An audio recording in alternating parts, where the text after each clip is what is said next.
трагедија што ја погоди Македонија, најзасегнати се семејствата и блиските на загинатите во Кочани, но и целото македонско општество. Психолозите велат дека трагедиите од овој тип предизвикуваат емоционални трауми и ќе бидат потребни повеќе годишна социјална помош и поддршка на самите засегнати. Пред малку ја отворивме темата со нашата соговорничка која што имаме веќе во студиото 3 на Македонската телевизија, дека многу често кога станува збор за психолошката поддршка велиме има време да ни помине она со што сме преокупирани, а потоа ќе почнеме да размислуваме за себе. Не, размислувањето за себе е од првиот, клучниот момент, бидејќи само така сите ќе можеме да поднесеме се. Розалија Секуловска во Македонија на утро, добре ни дојдовте. Благодарам на поканата. Така и ќе го започнеме разговорот. Кога е вистинското време за психолошка поддршка? Размислуваме ли на тоа со време? Ние размислуваме на тоа со време, ние од позадина, психолозите, психотерапевтите, меѓутоа потребно е малце повеќе да го спомнуваме, да го нудиме како ресурс, дека постои такво нешто, затоа што можеби некој не знае, можеби некој заборавил, можеби некој мисли дека не му е потребно, меѓутоа е потребно. Така да првата психолошка помош во оваа ситуација е многу потребна за сите, за оние кои што се директно инволвирани во ситуацијата и оние кои што нели ги изгубија саканите. За нас како општество и нашата реакција зборувавме во текот на целава недела. Наредниве минути фокусот ќе го ставиме малку и на семејствата на страданите, на повредените, на нивните семејства, оние кои што се директно засегнати им е потребна поддршка. Има ли правилен или погрешен начин на справување со оваа трагедија на секој поединечно? Нема правила. Секој се носи со тагата, со загубата, со трагедијата на свој начин. И тоа е биологија, како ние ќе го покажеме, како ние ќе го манифестираме, како ќе го проживуваме процесот на тагување на загуба. Меѓутоа, сепак е некако универзално и постојат некои карактеристични начини. Тие се нели фазите низ кои што поминуваме кога губиме нешто, кога поминуваме низ траума, кога поминуваме низ загуба, а тоа е повлекувањето во себе, потреба да се осамиме, потреба да тагуваме. Тука се јавуваат најразличните чувства на тага, празнина, болка, бес и така натаму. Па потоа поминуваат фазите нели на негација, дека ова не е вистина, ова не се случило, мора да е некоја грешка. Потоа е фазата очај, кога стануваме очајни, кога се пазариме, кога исчекуваме дека можеби сме требале нешто поинаку да правиме, можеби да не се случило тоа така, можеби ќе било онака и ќе било подобро за мене, за општеството и така натаму. И откако ќе поминат тие фази, следува последната фаза, тоа е фазата на тага, депресија и прифаќање. Не дека тагата ја нема погоре во овие фази, ја има, меѓутоа после тоа веќе неопходно е на некој рационален начин, здраворазумски, когнитивен начин да прифатиме дека тоа што се случило е многу болно, е многу трагично, меѓутоа се случило и ние сме во процес на тагување и прифаќање на реалноста. Некаде прочитав дека работата со семејствата на страданите, со повредени и со нивните семејства треба да се реализира по точно определен протокол. Како изгледа тој протокол? Да, постои протокол, се нарекува прва психолошка помош. И тој протокол е кога нели се работи во овој случај со директно афектираните луѓе, потребно е да сакаат. Некои сакаат веднаш, некои сакаат малце понатаму, па ќе речем зависи од човекот, зависи од кое ниво е тој што изгубил, дали изгубил дете, дали изгубил брат, сестра, другар, братучет и така натаму, или пак нели сограѓанин. Така да во помошта која што се дава на почетокот, како да кажам, не е тоа психотерапија. Кога зборуваме за ова прва психолошка помош. Во овој момент не сме потребни, како да го притичам тоа, да дадеме психотерапија, туку потребни сме да го пратиме оно што е од другата страна, да видиме што му е потребно на него и тој да не води ни самиот процес. Значи, ние прво надворешно забележуваме како изгледа. Когнитивно, што се случува со неговите когнитивни функции, емотивно, што се случува, како ги покажува емоциите, кои емоции доминираат, дали со некои емоции е одсечен, колку е одсечен, не сака да ги покаже. Социјално, што се случува на социјално ниво со тој, нели, со кој што работиме, и понатаму ги разгледуваме ресурсите, што може се да биде поддршка, што може се да биде ресурс, а исто така е многу битно да ја процениме, да направиме психолошка проценка колку носи самиот човек ризик. Ризик по себе, да отиде, нели, во некоја посериозна психолошка состојба за себе, меѓутоа колку е ризик и за оние, колку е тој самиот ризик за оние околу него. Вчера кога се слушнавме, бевте исто така на терен. Деновиве сте цело време на терен, по цели денови. Што се случува на лице место? Ајде така да го поставам прашањето, да бидеме малку подиректни. Луѓето тагуваат. Вчера бевте во Пробишти, така? Луѓето тагуваат, постои молк, постои тага, и што е сосема очекувано. Пак ќе речам, секој различно. Некој сака да зборува за тоа, некој не сака да зборува за тоа.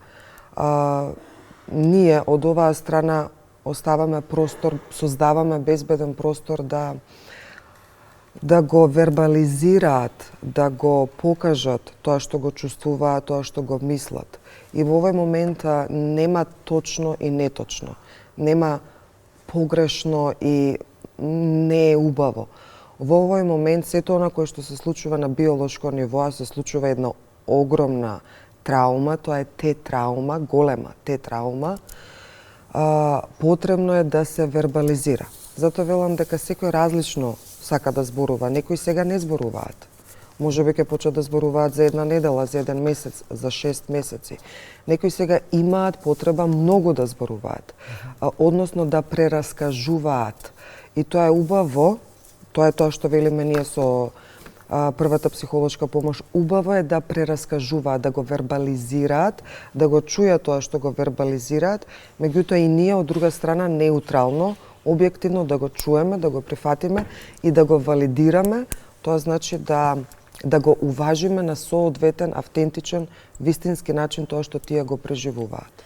Семејствата на страданите, семејствата на повредените не се сами. Имаат околу себе голем број на членови од семејството, пријатели кои што се постојано со нив.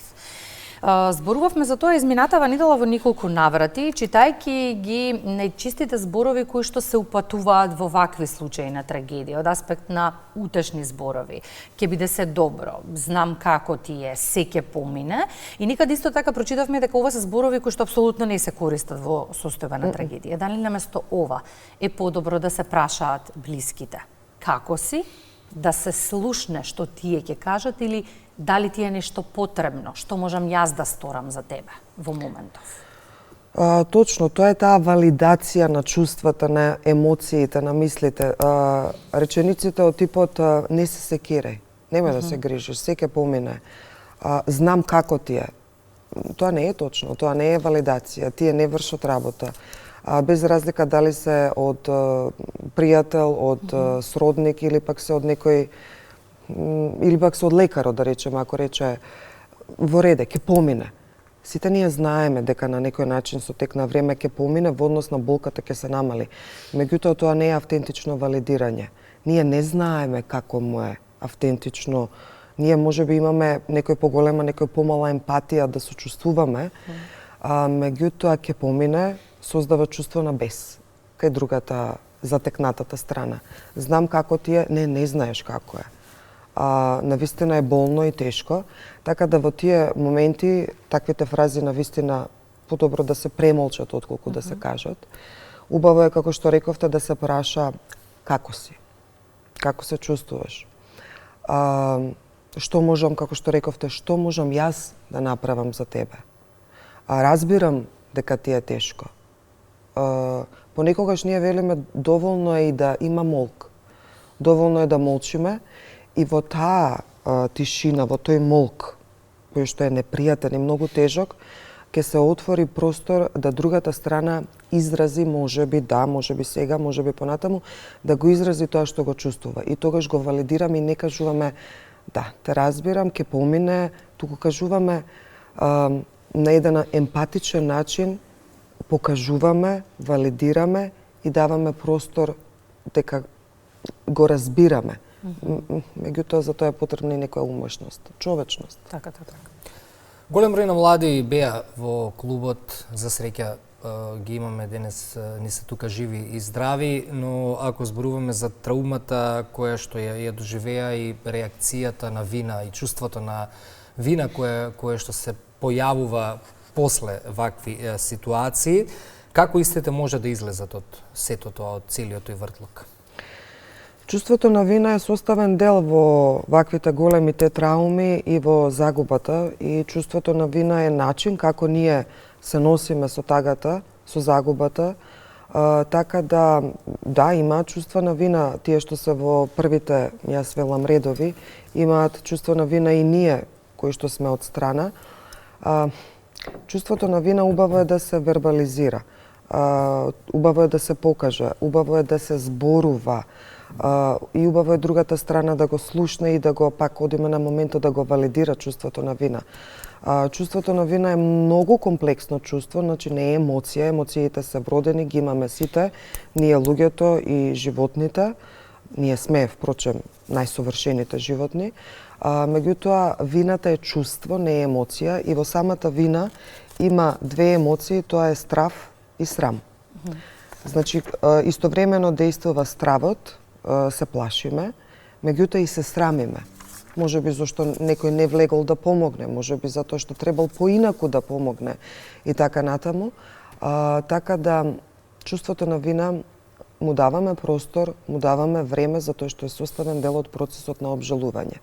Во ред е да имаат чувство на вина, во ред е да помине онолку време колку што им е потребно, на некој повеќе, на некој помалку, со тек на време набојот, притисокот на сите чувства, меѓу кои што и вината, би требало да се намали доколку не се заглават во чувството на вина, во каењето, во грижата на совест. Тогаш веќе понатаму работиме психотерапевтски. Прималку директорката на пластична хирургија ни објаснуваше за процесот на рехабилитација на нашите млади. Во едно од прашањата кои ги поставивме беше како сте и дали некој ве праша како сте изминати видинови, и таа кажа освен членовите на потесното семејство, никој. Потребно ли е во моментов да се работи, да речеме, со нашите здравствени работници, да им се понуди и ним поддршка, бидејќи навистина беа во првите линии на фронтот, премногу видоа, слушна и доживеа? Точно убаво го кажавте. Премногу видоа, премногу слушна и тоа и го доживеа тоа, секој на различен начин го интерпретирал и го доживеал. Меѓутоа сигурно тој начин е многу брз начин. Тоа е траумата. Траумата всушност едноставно кажано не е она што се случува, тука е начинот на кој што ние го интерпретираме. И во тие неколку секунди, во тие неколку минути, она што го видел здравствениот работник, па и ние на терен, она што сме го виделе, доживеале, почувствувале, за тие неколку кратки секунди, минути, мозокот, централниот нервен систем, имал многу кусо време да го обработи и така се создава траумата. Потребно име и на здравствените работници, потребно и на нас, психолозите, психотерапевтите, грижа за себе, односно тоа значи да побараме стручна помош. Во овој случај ние да побараме друг психотерапевт да работи со нас, во случајот нели на лекарите да им се понуди, верувам дека им се нуди, меѓутоа и да дојдат не на психотерапија, туку на психолошка интервенција, на супервизија, на дебрифинг, каде што ќе може да го споделат, да го вербализираат, да го слушнат и ние да интервенираме, да се разделат сите тие емоции од сликите што ги видели, што ги доживеле. Затоа што колку повеќе тие се грижат за себе, колку повеќе и во овој процес на траума ние се грижиме, еве јас се грижам за мене и за моите ресурси, толку подолго јас ќе истрајам и ќе бидам корисна за општеството во ова време. И не можеме да не ве прашаме и вас, како сте вие? Кој се грижи за вашето психолошко здравје деновива? Деновиве, фала на прашањето како сум, тешко сум. Деновиве се грижам јас и моето семејство. Тие исто ме прашуваат како си, добра си, дали можеш сето ова да го носиш? И тоа е баш мигот врати се назад. Прашај се себе си колку можеш уште ова да го носиш, скенирај се себе си што се случува. Меѓутоа да, еве денеска имаме психолошки дебрифинг со членовите од Црвениот крст, каде што ние кои што сме биле вклучени во баш такви трогателни сцени, ќе работиме со не дека ние не знаеме. Меѓутоа ние не можеме сами на себе тоа да го направиме ако сме тоа што сме, туку работиме со друго стручно лице, психолог, психотерапевт, кој што ќе работи на нас. Така. Ви благодариме за гостувањето во Македонија на утро. Од името на сите граѓани благодариме на сите психолози кои што веднаш уште првите денови и часови се вклучија во поддршка на луѓето пред се откочени. Благодариме уште еднаш. Благодарам и вам.